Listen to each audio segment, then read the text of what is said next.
Yo, what up YouTube? Welcome back to the video. Today's video is going to be Bloodhound and Ranked. Now, Bloodhound is probably one of the best legends to pick in Ranked. He's part of the current meta, and I feel like the current meta is Gibraltar, Bloodhound, and Valkyrie for this ranked season. Now, Bloodhound pretty much works with any legend in the game for the simple fact that he's able to scan, gather info off that scan, and your whole team's able to push off of whatever info you gather. So Bloodhound's probably one of the easier legends to handle and play and learn very easily. And in this gameplay, I'll be showing you guys today. I am solo queuing, but I'll be explaining my abilities and why I push off the abilities the way I do.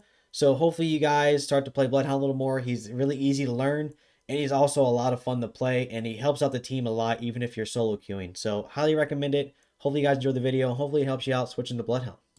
Alright guys, pretty much start off, what I like to do whenever I do these ranked videos is I like to talk about the landing. Now right here, I am on PC, and my teammates are one PC player and a console player. So automatically I know they're a duo, even without the clan tags, I know they're queued up together. So the best thing to do is land wherever they want to land. Normally they play together all the time, I guess. So one of them normally leads, so I might as well just play what they want to play. And support them as best I possibly can. They want to land carrier, by all means, I'll land carrier with them. Carrier is actually a solid spot, and the reason for that is there's 3 hot spots around carrier that you can third party. Fight Night is one of them. Docks is the second, and Oasis is the third. Now, Oasis and Docks are probably the higher ones that you want to third party, because Oasis is a big POI that a lot of teams land at, and there's a lot of time for them to kind of loot up before they fight each other. Docks is one of those places where a lot of people still land there, but it's a lot faster fighting. People are on top of each other already because the buildings are wide open, and they're kind of tight together. So normally people from carrier will rotate Docks immediately. So if you ever land Docks, just know that their team from that lands carrier is going to be over there as fast as they possibly can. So if you 50-50, just rethink your positioning of where you want to land in Docks. Make sure that the other team that you're 50-50 in is between you and the team that's in carrier. So that way they get third partied and you can kind of get the advantage over it. Same thing with Oasis. Make sure that you're on the opposite end and make sure the team that is 50-50 in you is between you and the team carrier. So again, carrier is a solid spot for the simple fact there's a lot of high tier loot. I end up having purple shield 301 massive by landing here with a lot of crafting points, and there is crafter as well. And my teammates leave here we have 1 purple and 2 blues. Now I'm actually going to skip forward just a little bit because we loot for a long time. Again, we're just looting. So now pushing over Oasis, see what's going on. And there's people crafting, so I go ahead and ping it out. Again, some solo queuing, I ping it, shoot it. I also scan. The reason why I scan is to see if anyone's close by, see if I can push it, and also show my teammates that, hey, there's a team here. And whenever you're playing Bloodhound and you scan people, it gives teammates a thing of there's actually enemies here. Then rather you play another legend just saying that, you know, there's people here, let's fight it. They actually get to see the enemies, so they're more encouraged to fight whoever you're looking at or whoever you scanned. So with Bloodhound, I like catching off angles with them, like going around the back of enemies, flanking them. I catch a huge off angle right here where they're trying to hide behind cover against my teammates and shoot them, and I catch them trying to hide behind cover. So right here, I'm able to go over the wall and scan before I go over the wall, so I know exactly what I'm jumping over into. And I'm able to predict what's going to happen before I jump over as well. So I kick the door, I don't kick again, that way he backs up, and a lot of times people back up when you kick it once. Just so when you kick it again, you get an animation they can beam you for free. And I don't allow them to do that. I kick it once, I wait because I know they're going to back up, and I get a free shot. I'm able to see an enemy come up right there because, again, Bloodhound ult's huge. I'm able to scan and let my teammates know, hey, the whole team's pretty much right on top of us, and that kind of sets them up to play a lot smarter. I scan again and play off the scan, and I see that there's no one else up here with the Pathfinder, so I push as fast as I possibly can. I miss like a bot lord, but I get some solid shots on both of them. I get the Pathfinder out of the fight, Gibby pushes me. And now the Gibby's kind of out of the fight because he's worried about me on the door. So I take a bat for free. I go ahead and back up because I see my teammates close by. I wait for the Gibby to come in because I know he's going to be tempted to, and I crack him again. So I keep playing with him on the door, even though he can hit pretty hard with the PK. I'm just keep watching the door as much as possible, and teammate eventually flanks around because the Gibby was too focused on me on the door. So that's a good thing to do, is if you get the Gibby out of the game, you're chilling. That's exactly what I did. I mean, I didn't knock him, but I distracted him enough till my teammate eventually wrapped around and took care of it. Now that last scan on the Bloodhound, not the Bloodhound, the last scan on the Pathfinder was a little awkward.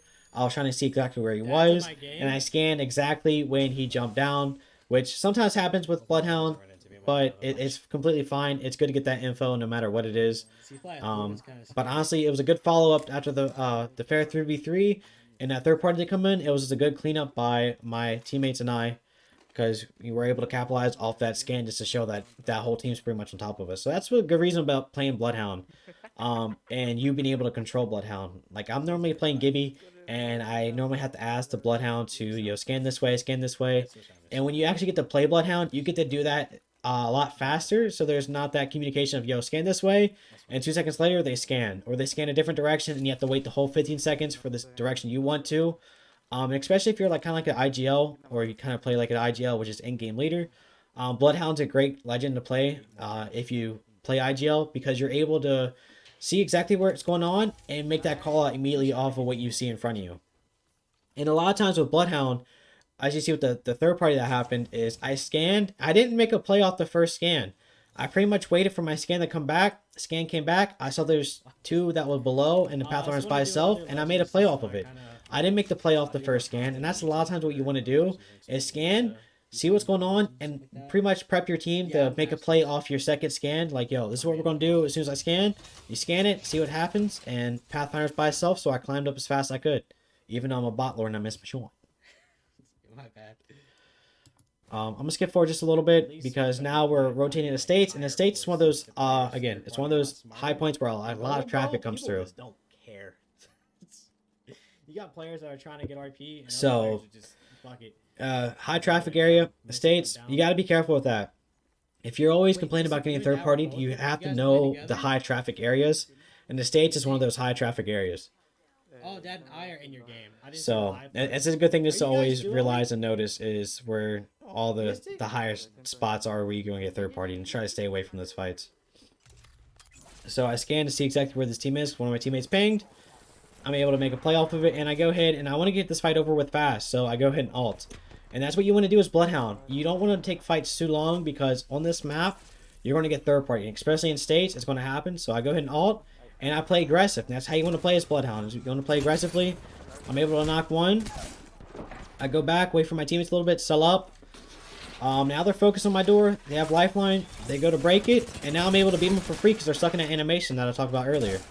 And they're able to clean up the fight extremely fast. So whenever you're knocking down doors, make sure that the person that you're knocking it down is extremely low and pretty much not aware. Other than that, I wouldn't knock it down. I would just sit on the door and just let one of your teammates flank while you're sitting on that door. It's the smartest thing to do. It's not good to break it down to someone that just pretty much, slaughtered one of your teammates right there. Because if you see someone, if you see a teammate get slapped pretty hard, and you don't know how hurt the person is inside the door, I just don't recommend knocking it down like that. He should have just kicked it once and let it be. Because more than likely, I might have even scooted back so I'm ready to shoot him as soon as he kicked it again. But it's best just to pretty much just stick on the door at all times. And Bloodhound doing Bloodhound things, being able to scan. Again, I don't know if y'all can hear or not. I don't think I've said it yet. There is a big language barrier between my teammates and I. I am on all my Virginia 1 or Virginia 2 servers. I don't know what it is because it normally switches every day. I don't know which one I'm playing on. It's one of the Virginia servers. But I don't know what language they're speaking at all. But able to ping, able to, still scan and make plays with my teammates. And that's huge. It just shows that you really don't need to talk to your teammates. Because I literally can't talk to my teammates. There's a language barrier there. So I have to play off scans and pings pretty much. So that just shows how good a character like Legend Bloodhound is, even solo queuing. And it shows you don't really need to talk to your teammates to pretty much perform and still play very well. So right here, I'm still saying the states.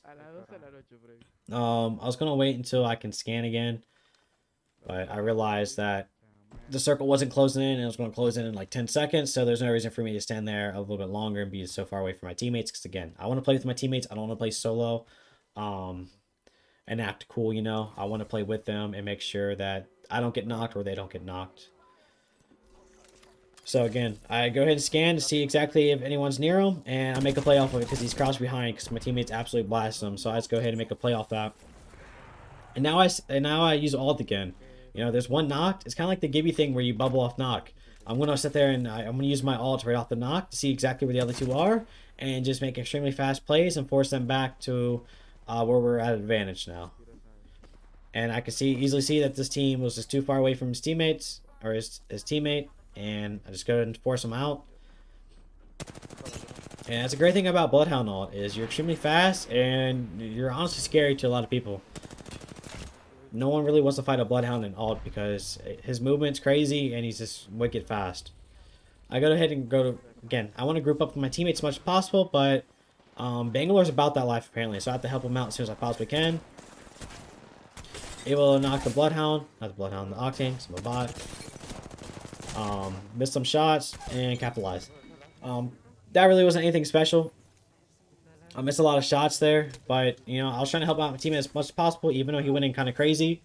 I was just trying to wrap around to where the Wraith was, because I thought that's where we're grouping up as a team. But there's no reason for me letting him go in there solo, and that's what you have to do when you're playing solo. You just have to, you know, if your teammate makes a dumb play, you have to follow him up. If you follow him up, sometimes it works out, and it actually worked out for us, even though I missed some shots. But again, it's best to play with your teammates as much as possible, even if they make some awkward decisions.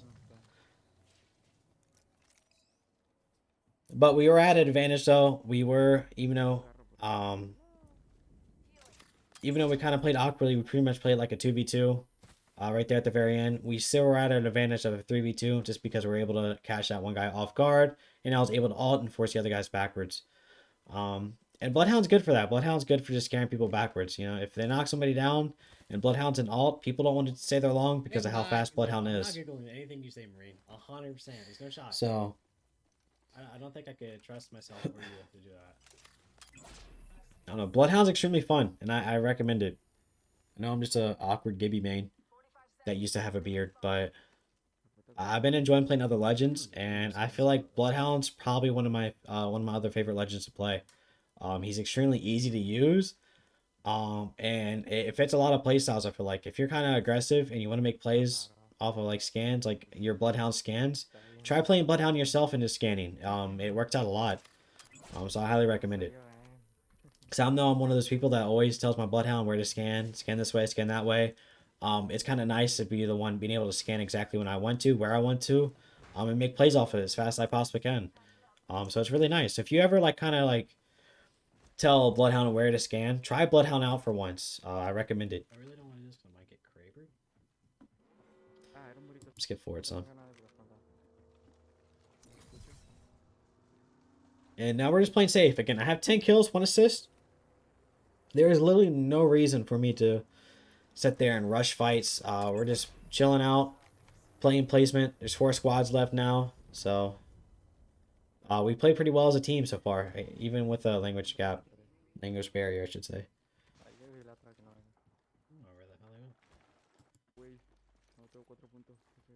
I keep skipping forward some because a lot of us is just rotating and trying to get positioning. I call it out. I go to scan it, and I'm able to scan them. So right there, it's just solid to scan, just to show your teammates exactly where they are, especially if you're solo queuing. It's huge to be able to scan so your teammates know exactly where they are.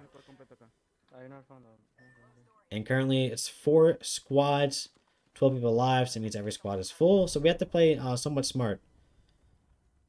And the buildings that we're holding right now is probably going to be the best buildings to hold eventually. Do I hit it on purple? I do, because I'm cool like that. If you guys don't know how to hit on purple, hit it right as the white's about to go away. So as it's going down and the white hits and the white's going away, that's exactly when you want to hit it to get purple every single time. Again, another good scan to show my teammates that there's people actually up top. That way they don't get so aggressive and want to push right away, and they don't run out there blindly. Now they know that there is a team up top. So team up top, team down low. Team is the absolute lord, the Kraber. Didn't know he had one until now. Again, not having that language right there. I didn't know he had Kraber at all. I didn't hear him say anything. But they were able to knock one in piece, so that was huge to be able to get this high ground control for a little while. To apply that pressure to all the teams. So now that team's completely gone, thanks to the teammates.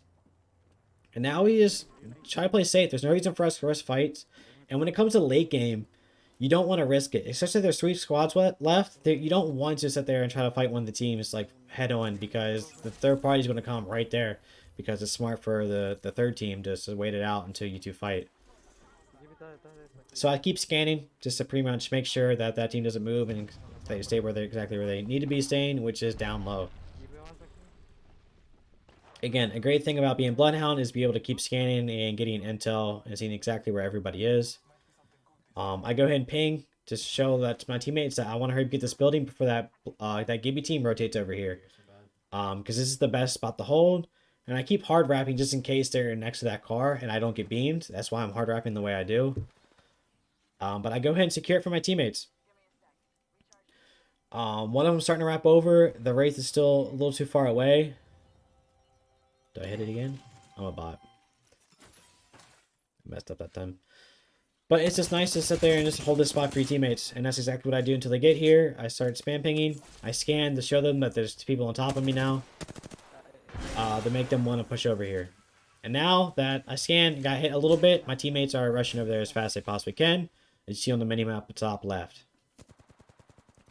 So I feel like that's another reason why Bloodhound's so good, is whenever you're playing solo and you scan and you actually catch enemies, teammates are more likely willing to help because they see exactly where people are.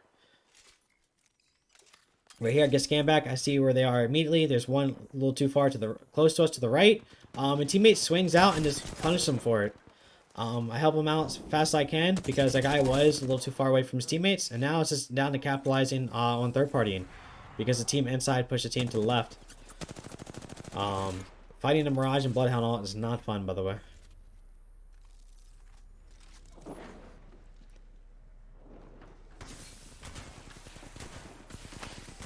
Great thing about being Bloodhound as well is when you're in your ult, you can see through the smoke and you can see through a caustic gas, so that helps out a lot. We're able to win the whole game because of it too. So it's great playing Bloodhound, especially if you're solo queuing, because it forces your teammates to kind of want to make plays with you. Whenever they see enemies, they want to push it as fast as they can, because a lot of times people won't push unless they actually see it. You know, you can ping all you want, you can say, yo, there's enemies, but until they actually see the enemies, they're not interested. So whenever you scan as Bloodhound, now they know, and they can kind of prepare themselves to fight with you. So that was a solid game with the randoms right there. We had 18 kills as a squad total. We got first place, of course. I dropped 13 kills and 2,000 damage on Bloodhound. It was a fun game, and it was, even with that language barrier, it was still pretty easy to work with my teammates just because of my scan alone, and also gathering intel with it, so my teammates could make their own moves as well. So hopefully you guys enjoyed the video. I know it's a little different than playing Gibraltar and explaining Gibraltar, but hopefully I did Bloodhound justice. His scans are huge, especially while solo queuing. It actually is probably one of the better legends to play while solo queuing, especially if you want to get your teammates motivated to push with you. Those scans just motivate them instantly, especially when you catch people on the scan. And also it helps against third parties, so you can kind of prepare yourself and see exactly where people are. And the best tip I have is don't really work off your first scan. If you can scan, wait a few, get your team gathered up, scan again, and make a play off that second scan. Exactly what I did earlier in this game. So I appreciate everyone watching. Hopefully y'all enjoyed. Hopefully you guys play some Bloodhound. Let me know what you guys think about this video. I'll be having a how-to video on Bloodhound very shortly, like I do with Gibby. I'll have a Bloodhound one very shortly. So hopefully you guys enjoy that as well. And see you guys in the next video. Peace.